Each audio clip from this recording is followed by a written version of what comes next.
23. Mateus 16, do 13 ao 23.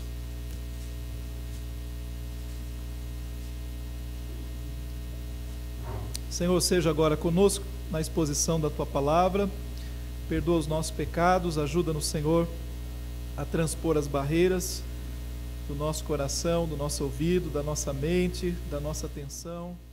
Que o Teu Espírito, ó Pai, possa aplicar aquilo que efetivamente o Senhor quer nos comunicar nessa manhã. Em nome de Jesus, amém, Senhor. Antes mesmo de lermos o texto, eu queria fazer uma pequena introdução do que vamos tratar, afinal, hoje. Nós agora nos aproximamos, no segundo semestre, de uma data que, para nós, das igrejas reformadas, tem um peso muito grande. Dia 31 de outubro de 1517, aconteceu um fato que marcou a história da igreja. Foi o momento em que um monge agostiniano foi até a capela de Wittenberg, na Alemanha, e ele, como um professor de teologia, conhecedor da Bíblia também, e não satisfeito com muitas coisas que observava no seio da sua igreja e determinadas práticas, afixou então 95 teses que ele gostaria de discutir com outros teólogos e acadêmicos, enfim, com outros da igreja. E não sabia Lutero que, a partir daí, uma grande revolução aconteceria, culminando naquilo que nós somos hoje como igreja reformada, igreja presbiteriana e no protestantismo de uma forma geral. Algo muito grande aconteceu. E eu quero então que nós, fazendo jus e dando a devida importância para o significado desses 500 anos de reforma protestante, procurássemos então estudar alguns elementos chaves relativos à nossa fé, e que efetivamente não são apenas questões de história, né? Não estamos aqui para estudar história nesse momento especificamente não, mas que dizem respeito às verdades da palavra de Deus, que naqueles momentos se contrastaram com a realidade da prática, daquilo que vinha sendo realizado no seio da igreja. E hoje, então, nós vamos começar uma série de estudos que vão falar de alguns temas essenciais da reforma, caminhando até aí mais ou menos o dia 29 de outubro, comecinho de novembro, nós vamos tratar de alguns temas importantes. E hoje nós vamos entrar de cabeça já naquilo que é, na essência, que representou na prática a posição da igreja reformada em relação à igreja católica. Veja, todas as vezes que eu mencionar aqui igreja católica, o farei com muito cuidado, com muito carinho, com compaixão, para com qualquer católico que seja. Nossa intenção aqui não é fazer um fla-flu, não é lacrar, como o pessoal diz na internet, olha, conseguiu aí refutar os argumentos. A intenção aqui é apresentar a palavra de Deus. E aquilo que nós vamos mostrar aqui é algo muito sério, que faz parte da essência, que faz parte do cerne daquilo que vinha sendo ensinado e que até hoje é ensinado e da qual as igrejas reformadas se contrapõem a esse ensino. E é uma coisa tão séria, mas tão grave, tão profunda, que não é possível que ambos os lados possam conviver com isso como se fosse uma verdade possível. Ou é verdade ou não é verdade. E daí, quando você tem a mesma base de fé, a mesma autoridade de fé que é a Sagrada Escritura, então nós vamos procurar ver nesta manhã o quanto isto não representa a verdade daquilo que nós reconhecemos como sendo um alicerce para a nossa fé. Então, eu vou tratar de um aspecto importante, que é relacionado ao papado. A Igreja Católica Apostólica Romana é uma igreja que é sustentada sobre um tripé de fé, que é baseado na Santa Escritura, na Santa Tradição e no Santo Magistério. São esses três aspectos que dão tripé à sustentação da Igreja Católica. Então é a Bíblia, a Santa Escritura, mas a Santa Escritura que é lida a partir da Santa Tradição, que são aqueles primeiros chamados pais da igreja, aqueles teólogos que começaram lá atrás, os primeiros a esboçar as doutrinas, aquilo que a igreja cria ou deixava de crer, sempre se contrapondo aos movimentos que surgiam na época. Esses pais da igreja respondiam naqueles debates que haviam de fé e assim estabeleciam a doutrina da igreja. E a Igreja Católica, então, tem esses pais da igreja como um elemento fundamental para a formação de toda a sua doutrina.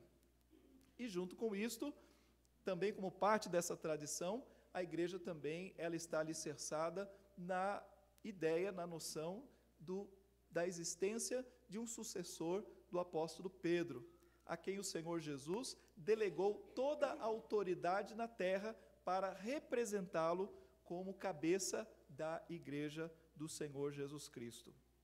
Então, nós queremos olhar para esse aspecto, de novo, olhar isto através das Sagradas Escrituras e também sem fazer disto nenhum tipo de motivação para zombar ou sequer para contradizer as pessoas, os católicos propriamente. Mas nós precisamos saber qual a razão da nossa fé. Nós precisamos entender onde a nossa fé se baseia, porque dos dois, um deve estar muito errado. Ou seja, não é possível que as duas coisas convivam em paz. As pessoas sim podem e devem conviver em paz, e nós devemos buscar sempre a paz com os outros. Mas se a nossa base de autoridade é a palavra de Deus, é preciso examinar se aquilo tem o seu fundamento. A reforma protestante, ela não pretende ser uma dissidência da Igreja Católica, ou seja, um ramo cortado da Igreja Católica, mas ela pretende ser um retorno justamente à igreja primitiva, na sua simplicidade, na sua pureza doutrinária, a partir da palavra de Deus. Então, no centro, como eu disse, da existência da Igreja Católica está o primado do Papa. E a Igreja Reformada ela não reconhece esse primado do Papa, nem a sucessão dos apóstolos, que na Igreja Católica são representados pelos bispos. Entenda que na Igreja Católica existe o Papa, que é a autoridade maior, é o sucessor de Pedro, e todos os bispos são sucessores diretos dos apóstolos. Então, continua a haver um apostolado dentro da Igreja Católica. E a Igreja Católica, então, ela precisa se sustentar dentro dessa doutrina. O problema dessa doutrina propriamente é que ela é sustentada a partir de um único texto das Sagradas Escrituras. É verdade que a Igreja Católica irá apresentar uma série de outros textos para dar fundamentação ao papado, mas o único texto que efetivamente dá força a esse argumento é o texto que está diante de nós, que é Mateus capítulo 16, especialmente os versículos 18 até o versículo de número 19. E esse argumento é o argumento ou texto que tem sido usado através dos séculos. Entenda isso. Hoje mesmo nós estudávamos na escola dominical acerca do Papa Gregório I. E lá no 7º século, este argumento e esse texto já eram utilizados para dar fundamentação à existência de uma única autoridade na terra que representaria toda a igreja, e essa autoridade viria de Roma, porque Pedro começou o seu bispado exatamente lá em Roma. Então, isto faz parte da tradição da Igreja Católica. Sem isto, a Igreja Católica deixa de existir. E embora, na visão reformada, exista uma importância muito grande em relação àqueles pais da Igreja, porque eles foram os primeiros a enfrentar as dificuldades teológicas e os primeiros a elaborar teologia, nós os reconhecemos e na sua importância, todavia, nós os lemos a partir das Sagradas Escrituras e não o contrário. Os pais da igreja, eles não são infalíveis. Eles não são infalíveis.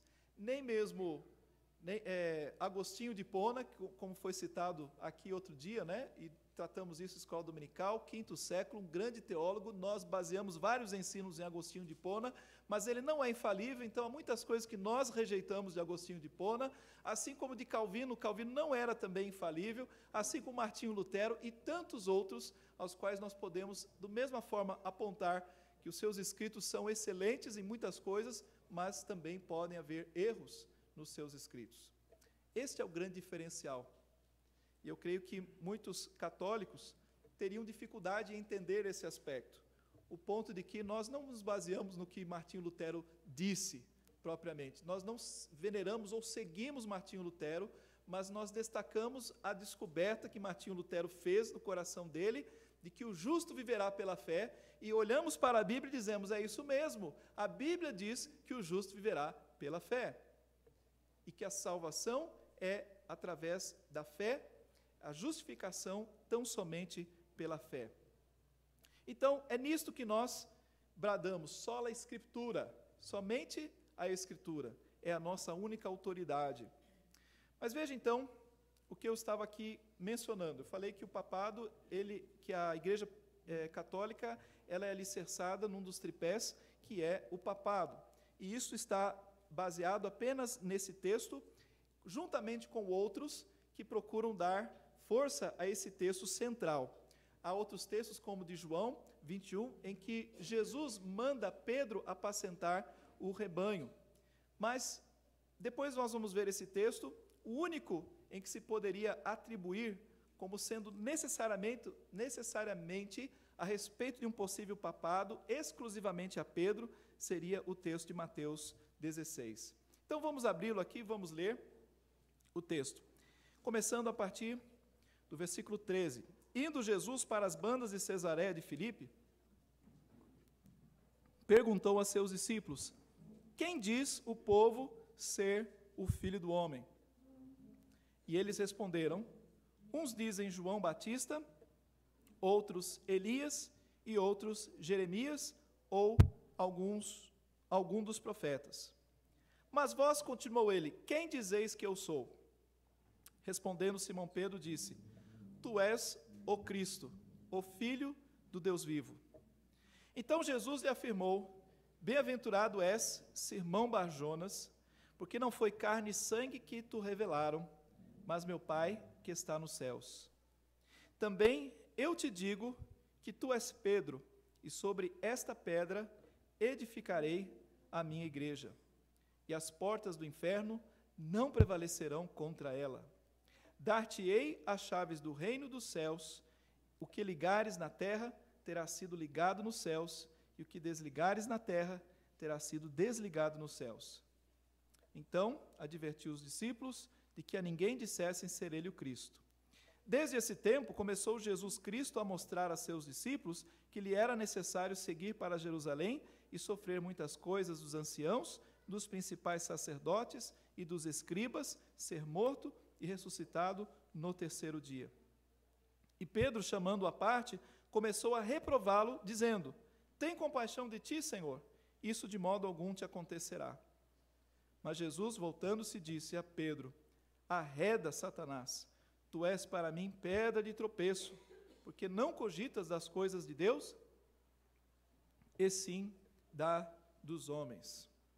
Meus queridos, este é, sem dúvida, o texto mais controverso da história da igreja cristã, porque esse texto divide simplesmente uma realidade entre aqueles que são seguidores da igreja católica, apostólica e romana, por conta desse texto, e aqueles que rejeitam essa visão católica, apostólica, romana.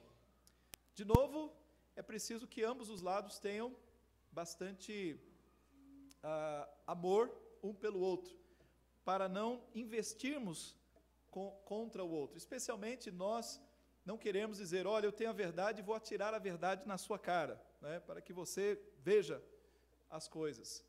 Existe um texto lá em Gálatas em que Paulo diz que aquele que é espiritual corrigiu os outros com espírito de brandura. Isso deve servir também para nós numa situação em que você deve apresentar esta realidade bíblica, mas com todo amor, com compaixão e com muito cuidado, para que você não seja mal compreendido. Eu quero então olhar para esse texto e procurar entendê-lo à luz do próprio texto sagrado. Quando você lê o texto, você percebe que, de fato, Jesus Cristo está juntando ali os seus discípulos e perguntando a eles, afinal de contas, o que dizem que eu sou? Qual a opinião das pessoas? E eles então falaram, olha, há muitas opiniões acerca de Jesus. Mas Jesus então pergunta, E vocês, o que vocês dizem que eu sou? E Simão então responde: Tu és o Cristo, o Filho do Deus vivo. Tu és o Cristo, o Filho do Deus vivo.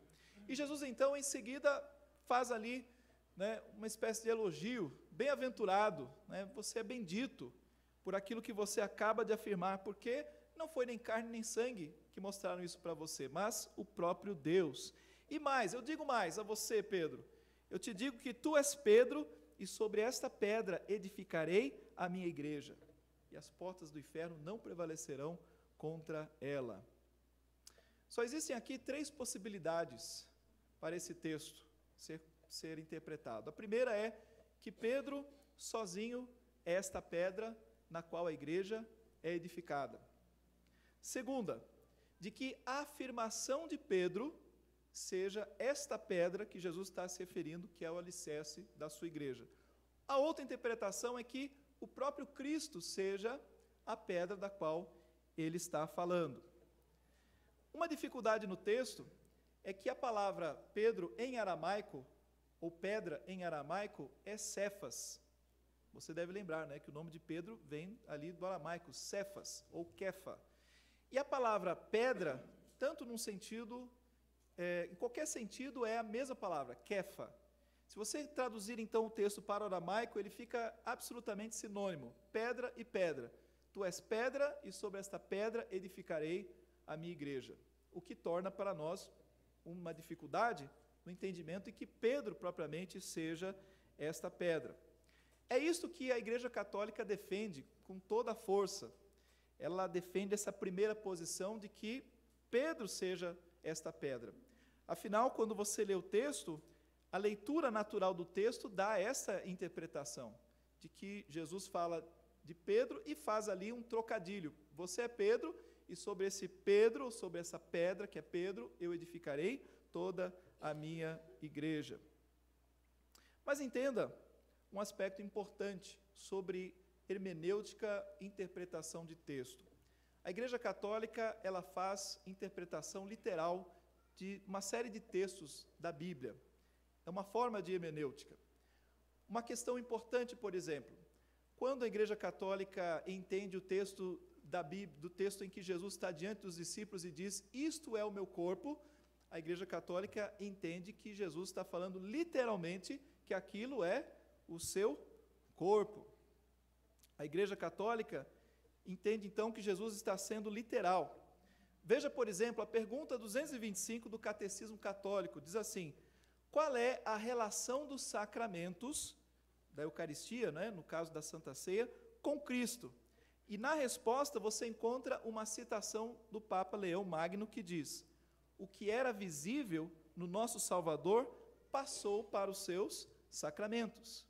Então entende-se que, literalmente, na ceia você está lidando com o corpo de Cristo. Isto leva a uma implicação que a própria Igreja Católica, sendo coerente, leva a sério. O texto diz, por consequência, né, se a hóstia é o corpo de Cristo, a hóstia deve ser adorada. Então a pergunta seguinte, aliás, 286 do Catecismo, diz assim: que tipo de culto é devido ao sacramento da Eucaristia? Então a resposta: é devido ao culto de latria, ou seja, de adoração reservado unicamente a Deus, seja durante a celebração eucarística, seja fora dela. Então, perceba que este é o resultado de uma interpretação literal. Se eu entendo que Cristo disse: isto é o meu corpo, e aquilo era o corpo mesmo, então eu devo adorar toda vez que eu celebrar o corpo de Cristo, eu devo levantar, como é feito, né, a hóstia, e todos devem efetivamente adorá-la. Por que eu estou dizendo isto? Porque isso nos leva à percepção da literalidade da interpretação de um texto, o que, no contexto bíblico, nem sempre é aplicável. Este é um dos exemplos em que não é aplicável entender que Jesus esteja literalmente falando: este é o meu corpo. Agora voltemos então ao texto de Mateus.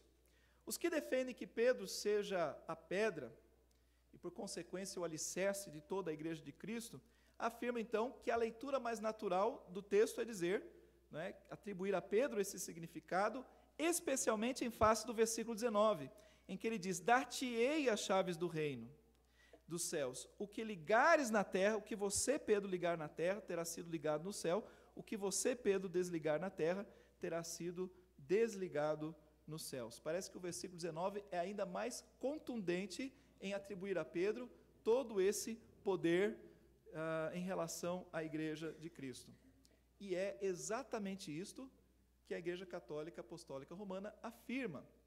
Veja só, de novo aqui o Catecismo pergunta, o item, o artigo 182, diz assim: o Papa, bispo de Roma e sucessor de Pedro, é o perpétuo e visível princípio e fundamento da unidade da Igreja. É o vigário de Cristo, por vigário entendo representante, cabeça do colégio dos bispos e pastor de toda a Igreja, sobre a qual, por instituição divina, tem poder pleno, supremo, imediato e universal. Então veja, tem poder pleno, supremo, imediato e universal. Se é assim, então o Papa, ele é o Senhor de todos.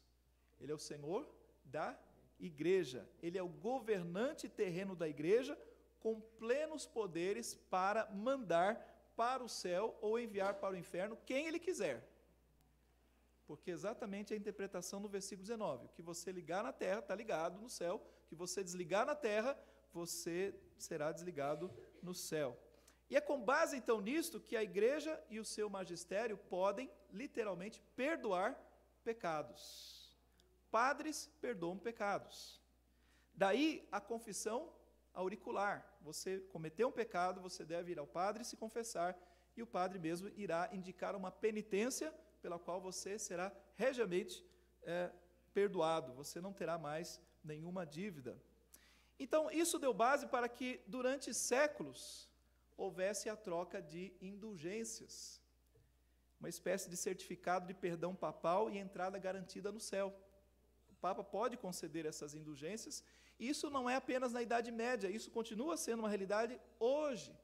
Quando houve aqui no Brasil, logo no início do papado de Francisco, o atual, houve uma jornada da juventude e o Papa concedia indulgências através do Twitter. Caso você acompanhasse, você não pudesse estar lá presencialmente, mas você acompanhasse de coração ligado com o evento ali, então o Papa concederia indulgências através do Twitter. Isso está registrado, é uma questão histórica. Mas então, voltemos aqui ao texto, entendendo, primeiramente, que essa condição que se dá ao Papa e concede-lhe poderes tremendos sobre o céu, sobre a terra, de salvação, de condenação. Isso também, ao longo da história, concedeu ao magistério, aos papas, poder também político muito grande, poder de manter pessoas sob o seu domínio e, inclusive, reinados também, competindo muitas vezes com o próprio poder político. Mas vamos voltar então para o texto. O que nós temos aqui? Perceba agora que, quando nós lemos o texto que está em grego, como foi escrito, já há aqui uma diferença em relação ao sentido das palavras. Pedro e Petra têm uma diferença, porque Pedro significa pedrinha, uma pedra pequena. Em inglês, correspondente seria stone, pedrinha, um pedregulho, enquanto Petra significa rocha. Ou seja, se você fosse construir alguma coisa, uma casa que fosse, você construiria sobre uma rocha e não sobre uma pedrinha. Essa ideia, ela aparece no texto em grego e fica bastante clara. Um outro elemento importante é que Pedro aparece aqui no gênero masculino, enquanto pedra no feminino. Então, há uma diferença que no português não fica claro, mas está ali no grego. Se Cristo quisesse dizer claramente que Pedro era exatamente esta pedra a qual ele se referia, ele deveria dizer de uma forma clara: e sobre ti edificarei a minha igreja. Mas ficou uma dúvida aqui, existe um trocadilho que o Senhor Jesus quis usar e nós precisamos entender do que isso se trata. Mas vemos que há no texto uma diferença, um contraste, na verdade, que aparece entre Pedro, a pedrinha, e Petra, a rocha. Isso já começa a salientar um aspecto que está no texto. Quando você tem uma dificuldade em algum texto bíblico, uma boa hermenêutica de interpretação recorra ao contexto. Aliás, você não deve ler nada fora do seu contexto. Quando você tira algo do contexto, aquilo vira um pretexto para dizer o que você quiser. Então, o texto aqui está dentro de um contexto. Pedro está dentro de um contexto. Jesus está dentro de um contexto de ensinamento. E isso tem que ser levado em consideração. Se nós abrirmos aqui a lente e enxergarmos os demais versículos, vamos perceber esse contexto de uma forma mais lógica. Veja, versículo de número 16. Respondendo, Simão Pedro disse: Tu és o Cristo, o Filho do Deus vivo. Então, Jesus lhe afirmou: Bem-aventurado és, Simão Barjonas, porque não foi carne e sangue que tu revelaram, mas meu Pai que está nos céus. Veja que no versículo então anterior, Jesus está dizendo: Pedro, a afirmação que você fez é correta, mas nem essa afirmação vem de você. Jesus está estabelecendo aqui a limitação, a pequenez e a fragilidade de Pedro. Pedro, isso não vem de você, Pedro. Isso vem de Deus. Essa afirmação correta é revelação de Deus na sua vida, e por isso, Pedro, bem-aventurados és, porque você recebeu uma revelação que vem do Pai. Então, nesse versículo anterior, Jesus retira imediatamente dele o mérito. Jesus poderia aplaudir Pedro e dizer: Olha, Pedro, que conclusão incrível você chegou. Mas ele imediatamente diz: Foi de Deus que veio esta conclusão. Em seguida, nos versículos 21 a 23, novamente, Pedro confirma a sua condição de limitação humana. Os versículos mostram aqui que em seguida Jesus fala sobre o seu caminho que era necessário seguir para Jerusalém e sofrer muitas coisas, e o versículo 22 diz que Pedro então chama a parte e começa a reprovar a Jesus. Jesus, não faça isso com você. Jesus, que coisa mais triste. Tem compaixão de ti, Senhor. Isso de modo algum te acontecerá. E é o momento então que Cristo se volta para ele e diz: Arreda, Satanás, tu és para mim pedra de tropeço, porque não cogitas das coisas de Deus, e sim da dos homens. Ou seja, Pedro estava repercutindo aqui uma ideia satânica, demoníaca, que já havia estado na boca do próprio Satanás quando ele tentara Jesus a desistir do caminho da cruz. E agora era Pedro que estava usando o mesmo argumento, e Jesus disse: Sai para lá, arreda, Satanás, tu és para mim pedra de tropeço. O que eu quero dizer com isso? É a mesma pessoa, Pedro, aqui mostrando a sua insignificância, a sua pequenez como homem, como pecador, tanto antes do texto quanto depois do texto. E aí você tem no meio um texto que fala sobre esta pedra onde o Senhor Jesus está edificando a sua igreja. Então, começa a haver um problema de interpretação quando você tenta atrelar Pedro como sendo esta rocha da igreja, quando você começa a abrir o contexto bíblico e começa a olhar para os outros textos da palavra. Então, uma boa regra de hermenêutica é essa: não olhe para um texto de forma isolada. E aqui um ponto muito importante é que esse mesmo texto ele está replicado em Marcos e também em Lucas. Marcos capítulo 8, você tem na sua Bíblia, né? O textozinho ali embaixo da confissão de Pedro, Marcos 8 e Lucas 9. O mesmo texto está replicado lá, mas em nenhum desses lugares e evangelhos você tem essa expressão do Senhor Jesus: Tu és Pedro, e sobre esta pedra edificarei a minha igreja. Então o que acontece? Será que Mateus estava errado? Não, Mateus não está errado. Mateus está revelando a sua vontade. Mas o ponto é que não se constrói uma doutrina tão importante, tão basilar, um alicerce de toda a igreja, com base num versículo isolado que não encontra correspondente nem mesmo entre os evangelhos. Você percebe aí o perigo disto? Isto é um princípio de hermenêutica reformado. Você não constrói toda uma doutrina com base num único versículo isolado. Você está correndo um risco de estar caminhando numa direção errada em relação ao todo da palavra. Mas há muitas outras questões que devem ser consideradas. Não apenas você tem aqui um texto que é isolado, mas também não há sombra ou sinal em nenhuma outra parte das Escrituras acerca desse ensinamento. Não há absolutamente. Então, os apologetas católicos, eles usam vários textos que envolvem Pedro como líder para consubstanciar esse texto aqui. Mas eles não começam dos outros textos para chegar aqui. Eles sempre começam daqui para, com os outros, dizer assim, olha aí, Pedro como líder dos apóstolos, olha ele falando primeiro, lá no Pentecostes, em outros momentos, é Pedro quem dá a expressão aos apóstolos e, portanto, ele tem uma liderança. E, de fato, quando nós olhamos para os textos e a história, nós vemos uma liderança de Pedro em muitos momentos. Pedro era aquele sujeito mais atirado, ele que dava sempre a primeira palavra, e é ele lá no Pentecostes falando. Mas, apesar disto, você não vai encontrar nenhum texto em que nem os outros apóstolos reconheçam uma autoridade dada a Pedro superior, e nem mesmo o próprio Pedro reconhecendo essa autoridade dada por Deus ou por Cristo a ele. Voltando aqui ao texto de Mateus, perceba que, então, o contexto próximo, na verdade, está apontando para Cristo.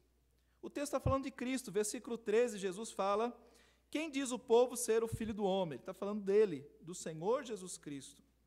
E Pedro, então, responde aquilo que dá alicerce a toda a fé cristã. Uma simples frase que dá sustentação a tudo que nós cremos. Tu és o Cristo, o Filho do Deus vivo. Aquele que disser algo contrário a isto, aquele que for além disto, que seja anátema, diz o apóstolo Paulo. A mensagem daquilo que nós alicerçamos toda a nossa vida está nesta frase. E não é a frase em si, a frase é a verdade, é a realidade, mas ela aponta para o Senhor Jesus Cristo. Então, nós poderíamos aqui entender, à luz de toda a Sagrada Escritura, que tanto a frase quanto o Cristo se encaixam perfeitamente na ideia de serem a pedra que sustenta e dá solidez à sua igreja. Ou nós compreendemos dessa forma, ou nós entendemos que o Senhor colocou todo o seu peso nos ombros de Pedro, todo o peso da igreja aos pés do apóstolo Pedro. E o problema está aí. O problema está em não encontrarmos nenhum texto que evidencie que Pedro tenha recebido esse peso sobre si. A questão é entendermos a utilização dessa mesma ilustração, pedra, na Bíblia, e a quem ela normalmente se aplica. Quando a Bíblia fala de pedra sustentando algo, a quem efetivamente ela se aplica. Comecemos, por exemplo, lembrando de Mateus 21, 42. É o próprio Jesus que diz assim, perguntou-lhe Jesus, Mateus 21, 42, nunca lestes nas Escrituras a pedra que os construtores rejeitaram, essa veio a ser a principal pedra angular, isto procede do Senhor e é maravilhoso aos nossos olhos? Jesus aqui faz uma aplicação de um texto do Antigo Testamento, o Salmo 118, e Jesus está aplicando a si próprio essa realidade. Quem é essa pedra principal? Né? Quem é essa pedra angular que procede do Senhor e é maravilhoso aos nossos olhos? O apóstolo Paulo afirma em 1 Coríntios 10, versículo 3, e beberam da mesma fonte espiritual, porque bebiam de uma pedra espiritual que os seguia, e a pedra era Cristo. E a pedra era Cristo. Efésios 2, 19 e 22. Assim já não sois estrangeiros e peregrinos, mas concidadãos dos santos, e sois da família de Deus, edificados sobre o fundamento dos apóstolos e profetas, sendo ele mesmo, Cristo Jesus, a pedra angular, no qual todo edifício bem ajustado cresce para santuário dedicado ao Senhor, no qual também vós juntamente estáis sendo edificados para a habitação de Deus no Espírito. 1 Coríntios 3,11, Paulo diz assim, porque ninguém pode lançar outro fundamento além do que foi posto, o qual é Jesus Cristo. Então, para todo canto que você olhar do Novo Testamento, você vai encontrar uma mesma realidade. Cristo é a pedra angular que dá sustento a todo edifício da sua igreja. Agora, entenda que o próprio Pedro identifica Jesus como sendo a pedra. ou a rocha. Atos capítulo 4, versículo 11 diz, Pedro dizendo, este Jesus é pedra rejeitada por vós, os construtores, a qual se tornou a pedra angular. E não há salvação em nenhum outro, porque abaixo do céu não existe nenhum outro nome dado entre os homens, pelo qual importa que sejamos salvos. Perceba que, se o Papa é o vigário de Cristo, no sentido de que é aquele que substitui a Cristo, que exerce as funções de Cristo sobre a terra, então a salvação necessariamente depende dele. Então, nesse sentido, a Igreja Católica ela é coerente com o seu próprio ensinamento quando ela afirma que não há salvação fora da Igreja Católica. Porque se você rejeita a Igreja que é do vigário de Cristo, o representante de Cristo, você rejeitou Cristo. Então não pode haver salvação fora da Igreja que é a Igreja do representante de Cristo. E assim, a conclusão é, o Papa salva. Apesar de Cristo dizer que ninguém vem ao Pai senão por mim, nós podemos dizer que, na visão católica, o Papa salva. Apesar do próprio Pedro afirmar que não há salvação em nenhum outro, apesar de Paulo afirmar que só há um mediador entre Deus e os homens, Cristo Jesus homem, nessa visão o Papa também salvaria. Então veja como a coisa é séria. Nós não estamos aqui, de novo, querendo tacar pedra em católicos, dizer assim, olha aí, está vendo como vocês não sabem das coisas. Nós queremos aqui poder, à luz da palavra, então somente, abrir os nossos olhos para perceber a gravidade do que isso representa. Essa divisão da salvação entre Cristo e um ser humano. Novamente, é interessante a gente observar, Pedro, já falei aqui de Atos, Pedro dizendo lá em Atos, mas por que não olhar nas cartas de Pedro? Se haveria um lugar em que o papado ficaria mais claro, seria nas cartas de Pedro. O próprio Pedro escrevendo acerca de si. Mas a primeira epístola de Pedro, você abre e você percebe que todas as referências à pedra são dirigidas a Cristo. No lugar em que Pedro poderia defender a sua autoridade maior sobre os apóstolos, dizer, olha, lembrem-se do que Cristo disse, porque eu estou aqui falando como o vigário dele, como representante dele, eu sou a pedra, lembre-se. Não, Pedro se refere a Cristo como sendo a pedra angular. Capítulo 2, versículo de 1 a 8. E mais, se havia um lugar em que Pedro não poderia deixar dúvidas em relação a essa condição, seria exatamente na introdução das suas cartas. Porque quando, naquela época, se introduzia as cartas, o remetente se apresentava as suas credenciais. É assim que acontece com o apóstolo Paulo. Toda a carta de Paulo, ele começa, Paulo, apóstolo do Senhor Jesus Cristo. Porque ele quer ser reconhecido não como Paulinho, o PC, qualquer coisa assim, o xará, o camarada, amigo. Não, ele quer ser reconhecido como autoridade. Eu sou o apóstolo, e estou falando aqui como apóstolo. Mas aí você abre a carta de Pedro, e Pedro como é que ele se apresenta? Pedro, apóstolo de Jesus Cristo. Aos eleitos que são forasteiros na dispersão, ponto, Galácia e tal. Ou seja, Pedro está dizendo, eu sou aquele Pedro, apóstolo, que estava com Cristo. Ele está simplesmente remetendo ao seu chamado original, e não há nada de novo aqui. Na segunda carta, ele começa dizendo também, Simão Pedro, servo e apóstolo de Jesus Cristo. Perceba que ele nem usa o artigo definido, dizendo, o apóstolo. Não há nenhum modificador em relação aos demais. Ele continua sendo o apóstolo de Cristo, como todos os demais. Ele não tomou o lugar de Cristo, ele não se assentou em sua cadeira. Mas, pastor, é porque ele era muito humilde, então ele não quis colocar aí um título que pudesse colocá-lo em evidência. Mas se você usar esse tipo de argumento, você estará jogando contra Paulo, dizendo, olha, Paulo não era humilde, porque Paulo quis usar da sua credencial. Um detalhe importante também é que logo após Saulo, você lembra da conversão, Saulo perseguia a igreja, Cristo encontrou no caminho de Damasco, ele foi transformado, foi levado até uma casa, Ananias foi levado até ele, ali houve o batismo de Paulo, e a partir daí Paulo então começa o seu ministério imediatamente, e uma coisa muito interessante no texto lá de Atos, é que Paulo não vai procurar quem? A Pedro. O texto não diz em nenhum momento. Então, Paulo foi até Pedro e Pedro, como Papa, o consagrou como apóstolo. Teria sido o caminho natural, o reconhecimento da igreja de que a autoridade vinha de Pedro. Não, o texto nem menciona Pedro. O que o texto diz é que todos os discípulos ficaram com medo de Paulo. No momento em que ele aparece, opa, quem é esse camarada aí? E quem o recebe não é Pedro, é Barnabé. Barnabé é o que o recebe e o introduz à presença dos demais discípulos do Senhor Jesus. O último texto aqui, interessante nós lembrarmos, de novo é o próprio Pedro, no seu primeira epístola, capítulo 5, versículo 1 a 2.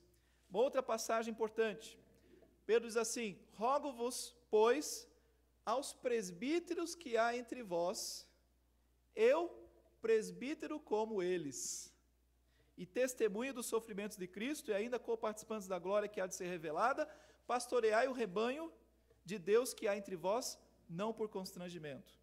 Duas coisas aqui. Primeiro ele diz, eu, presbítero, como eles. Eu sou ancião, eu sou líder, como eles também são. Então eu rogo a eles, na mesma condição deles, que eles, segundo, pastoreiem o rebanho de Deus. Ou seja, o pastorear do rebanho de Deus não era circunscrito ou limitado a uma pessoa que era Pedro. Todos eles deveriam pastorear o rebanho de Deus.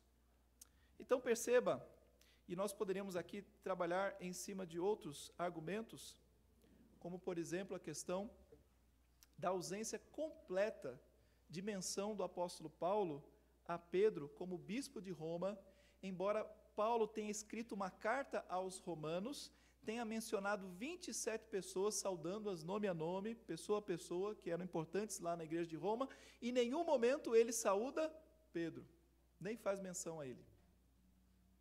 E um outro ponto interessante, Paulo esteve preso em Roma, e de lá ele escreve 4 cartas, de Roma para Filemon, de Roma para os Efésios, Filipenses, outras cartas, e nenhuma delas ele menciona Pedro.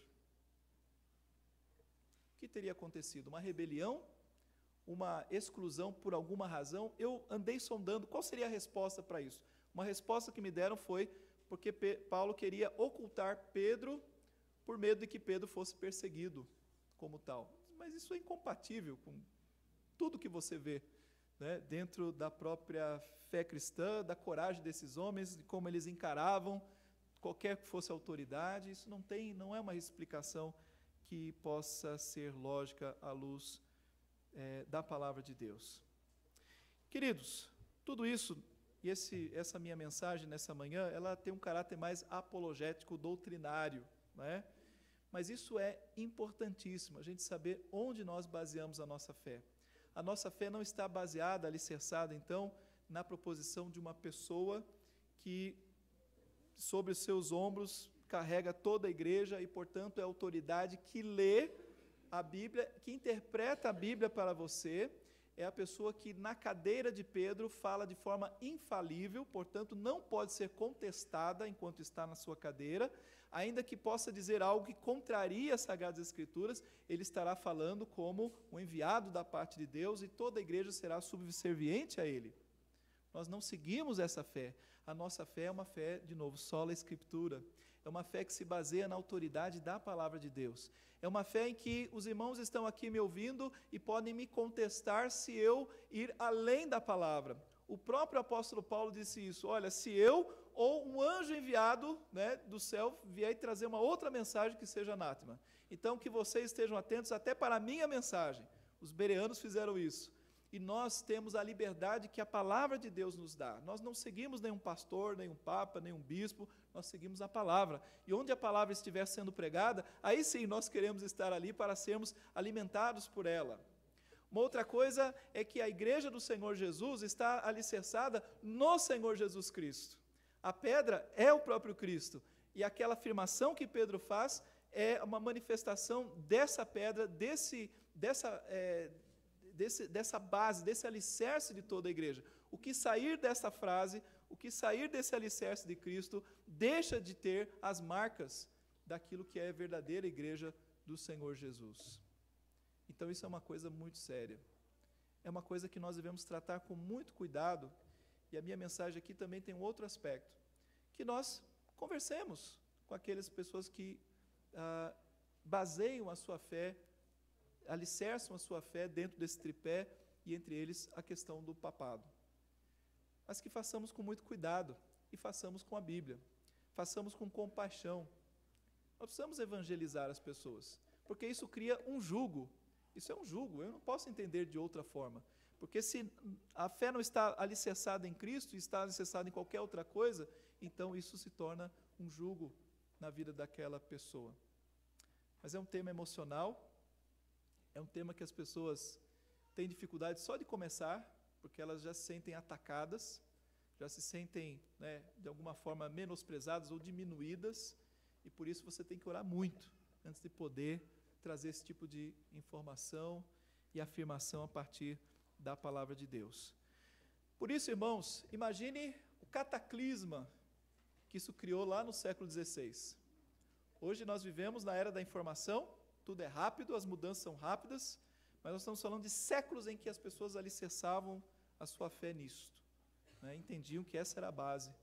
E de repente as pessoas começaram a ler a Bíblia, começaram a perceber onde é que está a base das coisas que vocês têm ensinado para nós. E isso gerou até revolta mesmo. Isso gerou toda uma série de situações históricas e da qual nós também somos herdeiros.